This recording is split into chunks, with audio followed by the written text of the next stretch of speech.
कहिए कैसे हैं आप। अक्सर हमें अपनी लाइफ को लेके ना बहुत सारी शिकायतें रहती हैं कि बहुत सारे दुख हैं, परेशानियां हैं, टेंशन्स हैं, प्रॉब्लम्स हैं। इस वजह से ना हमारा जीना ही मुहाल हो रखा है। पर कभी हमने जानने की कोशिश नहीं की कि भाई इसके पीछे वजह क्या है। इतने दुख, इतनी परेशानियां, इतनी टेंशन, इतना स्ट्रेस, वजह है क्या। एक कड़वी सच्चाई पता क्या है, ज़्यादातर ये जो प्रॉब्लम्स हैं, ये जो टेंशन्स हैं, इसको हमने इनवाइट किया हुआ है। ये हमारी ही क्रिएट की हुई है। मतलब हमने ही लाइफ को खुद ही कॉम्प्लिकेटेड बनाया हुआ है। हमने। आप सोच रहे होंगे हमने हमने कैसे, तो इसी बारे में मैं आज आपको बता रही हूँ इसकी 5 वजह। आप भी देखिएगा कि कहीं इन वजह में से कोई वजह आपके दुख, परेशानी, प्रॉब्लम या टेंशन की तो नहीं है। सबसे पहली वजह, सोचते बहुत हैं। सोचते क्या है, बेफालतू का, मतलब ऐसी बातें सोच रहे हैं जिनका कोई सिर पैर नहीं है, मतलब बिल्कुल फिजूल है। सोचना ही फिजूल है। अब जैसे कि पास्ट के बारे में सोच रहे हैं, ये क्या हो गया, ये क्यों हो गया, अरे वो तो हो गया, उसको चेंज नहीं कर सकते हम। या फ्यूचर का अब क्या होगा, किस तरह से होगा, कैसे करेंगे, हमें पता ही नहीं होगा तो होगा क्या। सोच सोच के क्या होगा बताइए। या फिर लगातार सोचे जाते हैं। देखिए, या तो जैसे मान लीजिए आज कोई एक लेडी है, उसको कोई प्रॉब्लम है, उसके कहीं तकलीफ है, ठीक है, वो सोच रही है। उस सोचने में कोई बुराई नहीं है, सोचे, पर सिर्फ सोचे जाएगी, सोचे जाएगी। मतलब सोचने से तो हल नहीं निकलेगा ना, उसको उसके ऊपर काम भी करना पड़ेगा। सिर्फ सोचने से तो कुछ नहीं होगा।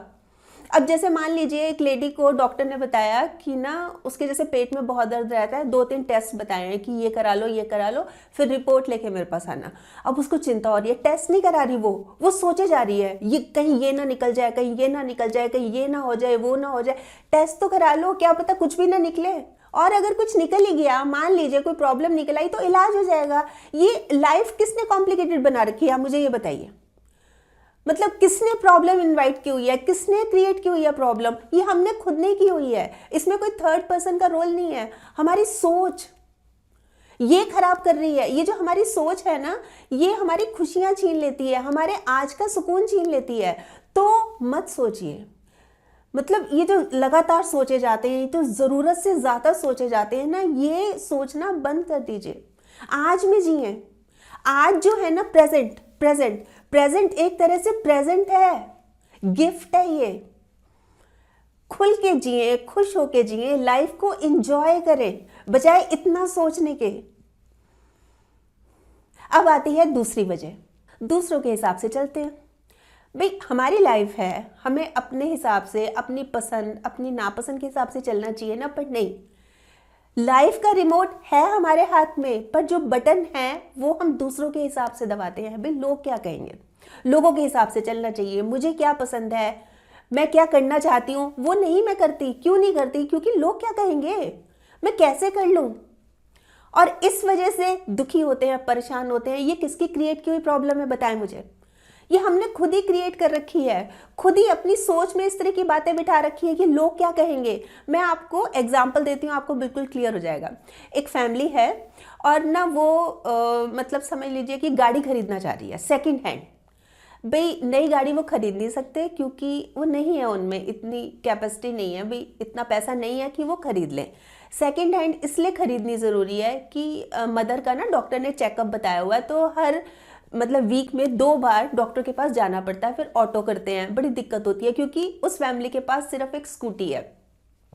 अब क्या होता है कि जैसे नई गाड़ी खरीद नहीं सकते, सेकंड हैंड में ये सोचते हैं कि लोग क्या कहेंगे, हमारे आस पड़ोस, हमारे रिश्तेदार क्या कहेंगे, क्या ये इतना भी अफोर्ड नहीं कर सकते, क्या ये नई गाड़ी नहीं खरीद सकते, सेकंड हैंड गाड़ी खरीद ली। मतलब इस तरह की बातें करेंगे, पीठ पीछे बातें करेंगे, तो क्या होगा, इस चक्कर में खरीद ही नहीं रहे और दुखी हो रहे हैं। बार बार ऑटो करते हैं, ऑटो में ले जाते हैं, इतने झटके लगते हैं और तबीयत खराब होती जा रही है उनकी मदर की। ये तो हम करते हैं। या फिर दिखावे के लिए, शो ऑफ होता है ना। देखो जी, जैसे एक बहुत बड़ा मतलब किराए पर घर ले लिया, बहुत बड़ा, जानबूझकर दिखावे के लिए, शो ऑफ करना है ना कि देखो हमारे पास कितना पैसा है, और दुखी हो रहे हैं। मतलब सारा जो उनका बजट है वो बिगड़ा पड़ा है, क्योंकि रेंट बहुत है ना। पर दिखावा दिखावा भी करना है। या देखा देखी, जैसे कि पड़ोसी हैं या रिश्तेदार हैं मान लीजिए, वो ना हर गर्मी हर सर्दी छुट्टियों में ना बाहर जाते हैं घूमने के लिए, हम भी जाएंगे, वो जाते हैं हम भी जाएंगे, देखा देखी है ना। और इतना है ही नहीं ना, मतलब इतनी अच्छी जॉब नहीं है, इतना पैसा खर्च नहीं कर सकते, मतलब चलो आसपास घूम आए वो बात अलग है, पर नहीं जी, जैसे वो जाते हैं हम भी जाएंगे, फिर हम सोशल मीडिया पे भी डालेंगे, फोटोज भी डालेंगे। मतलब इस चक्कर में इतना ज़्यादा उनका बुरा हाल हो गया, इतना ज़्यादा बुरा हाल हो गया। देखिए, औकात से बड़े दिखावे ना कर्ज में डुबो देते हैं। और इनको इनवाइट किसने किया है, ये प्रॉब्लम क्रिएट किसने की है, हमने की है। मतलब हम चाह रहे हैं ना, दिखावा करना चाह रहे हैं, देखा देखी में चाह रहे हैं, या लोगों के चक्कर में खुद दुखी हो रहे हैं, परेशान हो रहे हैं। देखिए, बिल्कुल सीधी सी बात है, जिंदगी ऐसे जीनी चाहिए कि खुद को पसंद आ जाए। लोगों का क्या है, लोगों की सोच तो पल पल बदलती रहती है, उस वजह से हम दुखी हो रहे हैं, हम परेशान हो रहे हैं। किस लिए, एक बहुत बड़ा प्रश्नवाचक है ये। अब आती है तीसरी वजह, ना तो ना कहते हैं, ना सुनना पसंद करते हैं।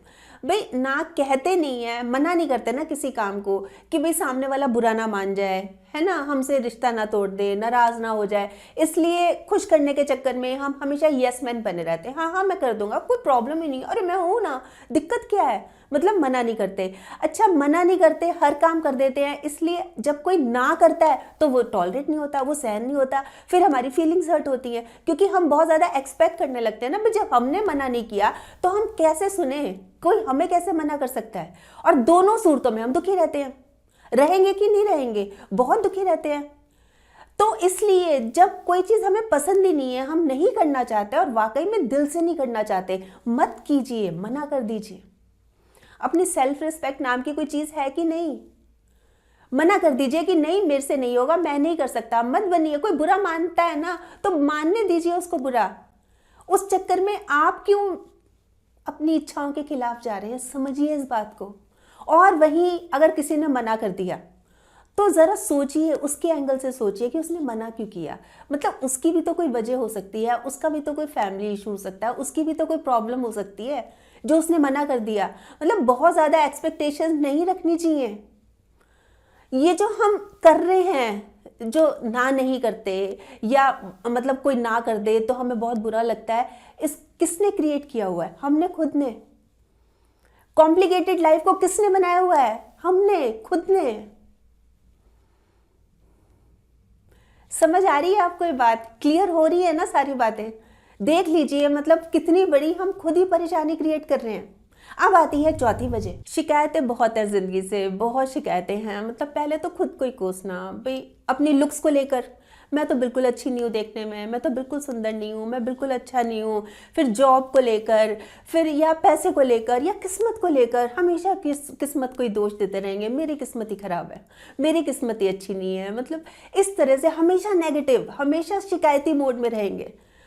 तो ये चीज़ नहीं होनी चाहिए, नहीं होनी चाहिए।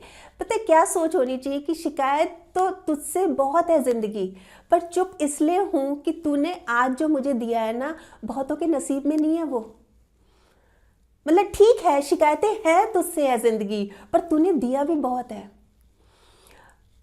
नहीं होनी चाहिए ये। देखिए, हम खुद ही कॉम्प्लिकेटेड बना रहे हैं लाइफ को। मतलब क्यों नहीं इन चीज़ों से बाहर निकल जाते, क्यों नहीं हम थैंकफुल होता है गॉड का, जितना आपने दिया है बहुत है, बहुत अच्छा है हमारे लिए। या फिर हम कितनी बार ऐसा होता है कि फैमिली इश्यूज हो जाते हैं परिवार को लेकर, जैसे कि भाई भाई की लड़ाई हो गई, या दोस्त के साथ लड़ाई हो गई, या पति पत्नी की नहीं बनती, सास बहू की नहीं बनती। मतलब इस तरह के डिफरेंसेस आ जाते हैं, और हम क्या चाहते हैं कि वो बदल जाए, सामने वाला बदल जाए, वो अच्छा नहीं है। हम खुद में बदलाव क्यों नहीं लाते। देखिए, एक बहुत सिंपल सी लाइन है, अगर आप इसको समझ जाए ना, जब परिस्थिति ना बदले ना तो मनस्थिति बदल लेनी चाहिए। जो दुख है ना सुख में बदल जाएगा। सिचुएशन ना बदले ना तो अपनी मेंटल सिचुएशन, मनस्थिति बदल लेनी चाहिए। बहुत फर्क पड़ता है इस चीज का। मतलब खुद हम इतने रिलैक्स हो जाते हैं ना कि हाँ चलो ठीक है, चलो कोई बात नहीं, चीजों को लेट गो करते हैं। क्यों नहीं हम खुद में बदलाव लाते, हम बदल के देखते हैं, हम क्यों नहीं चेंज ला सकते। मतलब ये सोच होनी चाहिए। ये लाइफ को हमने खुद ही कॉम्प्लिकेटेड बनाया हुआ है, खुद ही प्रॉब्लम्स को इनवाइट किया हुआ है और दुखी रहते हैं। अब आती है पांचवी वजह कि लाइफ को हमने बिल्कुल हौच पौच बना के रखा हुआ है, मतलब बिल्कुल मैस बना के रखा हुआ है। देखिए, हम काम करने से नहीं थकते, काम की अव्यवस्था से थकते हैं। मतलब इतना हमने मैस बनाया हुआ है, इतना हमारा कुछ कोई प्लानिंग नहीं है, ऑर्गेनाइज नहीं है, सब उल्टा पुल्टा है। अब जैसे मान लीजिए गैस बुक करा रखी है, बहुत सिंपल सी बात बता रही हूँ, गैस वाला आ गया, अच्छा गैस सिलेंडर लगवा लिया है ना, कॉपी नहीं मिल रही गैस की, कहाँ रख दी कहाँ रख दी। अच्छा जैसे मान लीजिए कोरियर वाला आ गया है ना, वो कह रहा है कि अपना आईडी दिखा दो, तो हम आधार कार्ड ढूंढ रहे, मिल ही नहीं रहा, आधा घंटा हो गया, पूरी अलमारियाँ, पूरी टेबल के नीचे जो भी सामान रखा सब मैस कर दिया, सब तहस नहस कर दिया। ऑर्गेनाइज रहते, संभले हुए रहते, पता होता कौन सी चीज़ कहाँ है, तो ये दिक्कत होती नहीं। ये होती है हमारी लाइफ में, और ये जो छोटी छोटी बातें हैं ना, यही बहुत बड़ा मुद्दा बन जाती हैं, यही बिल्कुल मैस बना देती हैं लाइफ को, मतलब दिमाग खराब कर देती हैं, दुखी कर देती हैं। फिर लाइफ का कोई पर्पस ही नहीं है, कोई गोल ही नहीं है, कोई प्रायोरिटीज ही नहीं है, मतलब पता ही नहीं है कि हमें क्या चीज़ करनी है, क्या चीज़ नहीं करनी, क्या चीज़ हमारे लिए ज़रूरी है, क्या चीज़ नहीं है। हम लगे हुए हैं टाइम वेस्ट करने में, कभी फ्रेंड से बात कर रहे हैं है ना, कभी 2-2 3-3 घंटे टीवी देखे जा रहे हैं, कभी शॉपिंग के लिए निकल गए तो शॉपिंग किए जा रहे हैं। हम बहुत टाइम वेस्ट करते हैं, और टाइम वेस्ट करने के साथ साथ हम क्या करते हैं, वेस्टेज संभाल के रखा हुआ है, कबाड़ संभाल के रखा हुआ है। मतलब ऐसी चीज़ें 2-2 3-3 साल से रखी हुई हैं जो कि यूज़ ही नहीं हो रही। अलमारी देख लीजिए, कपड़े भरे हुए हैं, अच्छा इतने कपड़े रखे हैं जो कि 2 साल से 2.5 साल से यूज़ ही नहीं हुए, पड़े हुए हैं किनारे पे, दे दीजिए। मतलब ये चीज़ें भी ना बहुत टेंशन क्रिएट करती हैं, मैस हो जाता है ना बिल्कुल। जब कपड़े अलमारी खोलो कपड़े पहनने के लिए तो समझ नहीं आता कौन से कपड़े पहने, है ही नहीं कपड़े, वो भरे पड़े, उनको दे दीजिए, थोड़ी सी अलमारी को भी सांस आएगी, थोड़ा दिमाग भी शांत होगा। ये प्रॉब्लम्स हमारी खुद की क्रिएट की हुई हैं। तो अगर हम ऑर्गेनाइज रहेंगे, व्यवस्थित रहेंगे, मतलब हर चीज़ जहाँ रखी होगी वहीं मिलेगी, और हमारी लाइफ में कोई गोल होगा, हमारी रूटीन सेट होगी, हमें पता होगा हमने किस चीज़ को प्रायोरिटी देनी है, किस चीज़ को नहीं देनी, क्या चीज़ हमारे लिए ज़रूरी है, क्या चीज़ ज़रूरी नहीं है, बहुत फ़र्क पड़ेगा लाइफ में। आजमा के तो देखिए इनको। यही बातें हैं जो कि लाइफ को कॉम्प्लिकेटेड बनाती हैं, और इसके सही मायनों में जिम्मेदार हम ही हैं। ज़िंदगी को थोड़ा सा रफू करके देखिए, ज़िंदगी को थोड़ा सा सुधार के देखिए, नई जैसी लगेगी। ज़िंदगी तो है, हम बोलते हैं ना अक्सर कि छोटी सी है ज़िंदगी, सच पता है क्या है? सच तो ये है कि हम जीना ही देर से शुरू करते हैं। वैसे आप बताएं आप क्या सोचते हैं इस बारे में, आपके कमेंट्स का मुझे इंतज़ार रहेगा। और हाँ, अगर आपने मेरा ये YouTube वाला चैनल अभी तक सब्सक्राइब नहीं किया तो प्लीज़ कर लीजिएगा, और इसमें ये जो एक बेल का बटन है ना, ये भी दबा दीजिएगा, ताकि जब भी जैसे मैं कोई वीडियो अपलोड करती हूँ आपके पास नोटिफिकेशन या मैसेज आ जाए। और अगर आपको ये वीडियो अच्छी लगी तो प्लीज़ इसको शेयर भी ज़रूर कर लीजिएगा, ठीक।